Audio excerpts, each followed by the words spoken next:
The Other Side of Fear, a Backpacker's Memoir by Jenni. Unhidden Heroine Series, Book 1. Chapter 21, The Rose That Grew from Concrete. Did you hear about the rose that grew from a crack in the concrete? Proving nature's law is wrong, it learned to walk without having feet.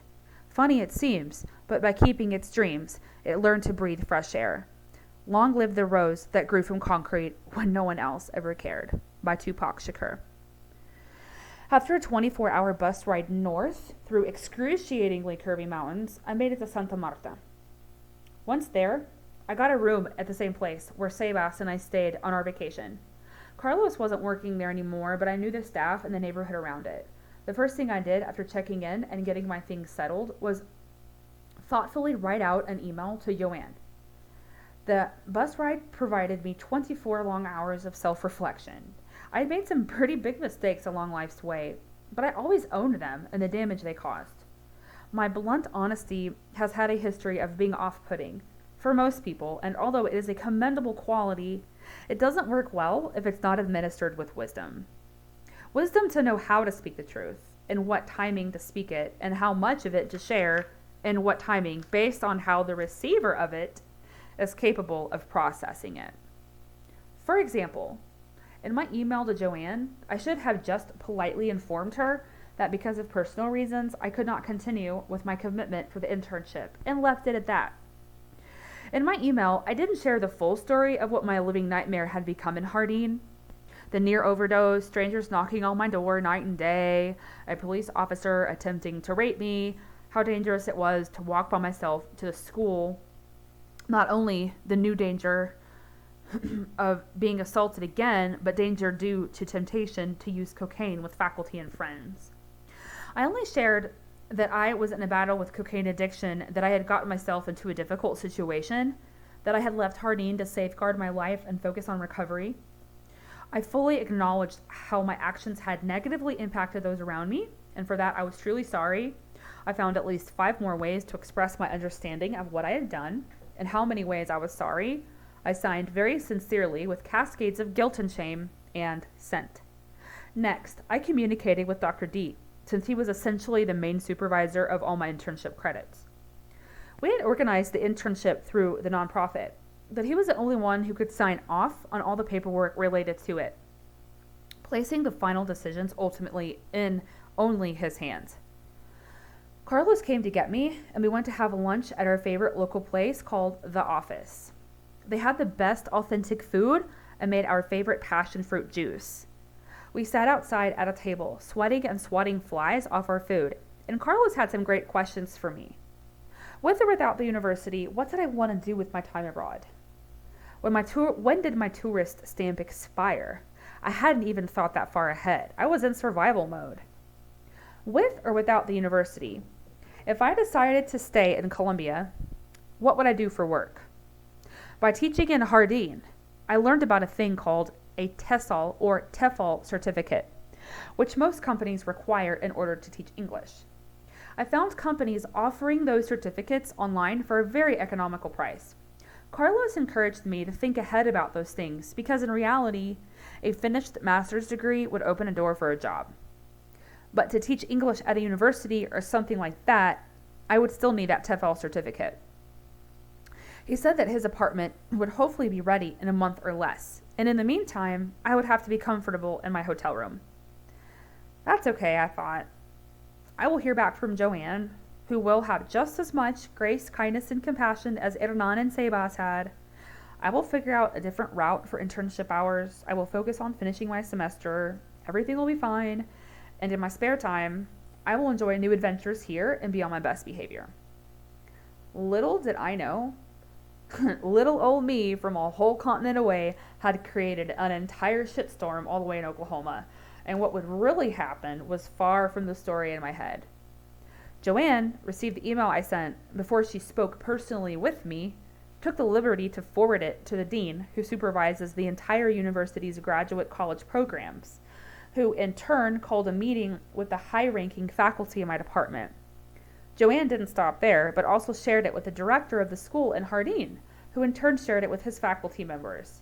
I was bombarded with emails stating that I was no way allowed anywhere near the school property. I was not to be in contact with students or be affiliated with any projects related to the school. And the owners of the nonprofit also sent me the same messages about the work I did for them as a part of my internship. I got an email from Dr. D asking when we could schedule a video chat so we could speak personally immediately. Dr. D was a beacon of light during this dark time. I knew that I alone screwed everything up, and I had consequences to face. I understood that I made some big mistakes, and nobody was harder on me for it than me. I was the one suffering through addiction alone, in a foreign country, buried in the mess of my own creation. Dr. D was the only one involved who engaged in a true empathic conversation with me. The others heard me with their egos and responded as such, worried about their own reputations, worried that my mistakes would tarnish the reputation of the university. Dr. D heard me with his heart, and he responded as such, wanting to know how I was doing on the inside, what had led up to this mess, and what I wanted out of it all. The director of our apartment called a meeting to share your email to Joanne and discuss with other faculty members how to handle this. He suggests that you be removed completely from the program and not given the opportunity to finish your master's. Dr. D filled me in during our video chat. Fuck, I was humiliated that all those people knew my personal business. I thought about all the years it had taken me to get where I was, all the sacrifices I made to get through my undergraduate degree, the student loans I acquired to get to that point in my studies, and how much self-work I had done with a therapist to conquer enough fears to even have the confidence to join this master's program, all to not finish? Dr. D continued, however, since he and I have worked together for years, he respects my decisions, and I have asked him to wait to enforce such harsh consequences until speaking personally with you. I have a suggestion about what you can do to still finish your degree. Are you wanting to stay abroad longer than December? Yes. Do you want to finish your degree by May? Are you safe now? Are you going to keep your nose cleaned and get your shit straight? Yes, I was 100% ready to say yes to all the questions he asked me. I am willing to stick my neck out for you this time, but if I pull strings to help make all this work for you and you drop a bomb on it, the bridge will be burned and the consequences irreversible. Do you understand this? Yes. He planned to meet with the dean and the head of the department to see what he could do. In the meantime, I was instructed to keep up with my research work and finish out my semester of online coursework. Carlos and I went to the immigration department and learned a few days after the new year I would have to leave Colombia for at least 6 months. Americans are only allowed to spend 6 months per year in Colombia, and my time was almost up. I had to cross the border, but which one? I looked at a map. I was almost to the northernmost point of Colombia. I could take a boat to Panama and backpack my way up through Central America, or catch a flight from Medellin to any other country around South America. I was connected to the Jenni I'd been at 19, who fearlessly showed up in Cozumel on a one-way ticket. I felt again the internal anguish I had had on my flight back to the States when I found out I could not stay. I didn't have to go back to the States this time, though. Looking at the map, all I saw were infinite possibilities. The world was mine, and the borders only existed for crossing and experiencing adventures. Where next? I can get on a bus and go south until I feel like stopping. After the new year, I would take bus rides south, crossing the border into Ecuador, and find adventure waiting for me there. I could get on a bus that would take me south, place by place, until eventually I would reach the border of a new country and just keep hopping borders. I had no idea what it would be like to cross a border by land, but the idea of it enthralled me. I wanted to just keep going on buses until the roads ran out or the buses stopped running. Once plans were made, it helped me to know how to spend my time with Carlos. I stayed with him and his spouse in their apartment, where I had a cot on the floor, a desk, chair, and Wi-Fi so I could finish my semester. I spent time with Carlos's family, ate homemade food at his grandma's, where we went to wash our clothes by hand. That was a long 45-minute walk in the sweltering coast heat, with our laundry bags hoisted up on our shoulders, soaked in sweat, all to wash it and haul it back wet, heavy, until we could hang it up in our apartment. Carlos took me to places that only locals go and introduced me to his friends. Carlos is a professional dancer and is a highly respected mentor in his community who spends his time giving dance classes. He took me to beaches where we watched countless sunsets. My favorite part of those beaches were the Afro-Colombian women who carried platters of coconut desserts called cocadas on their heads.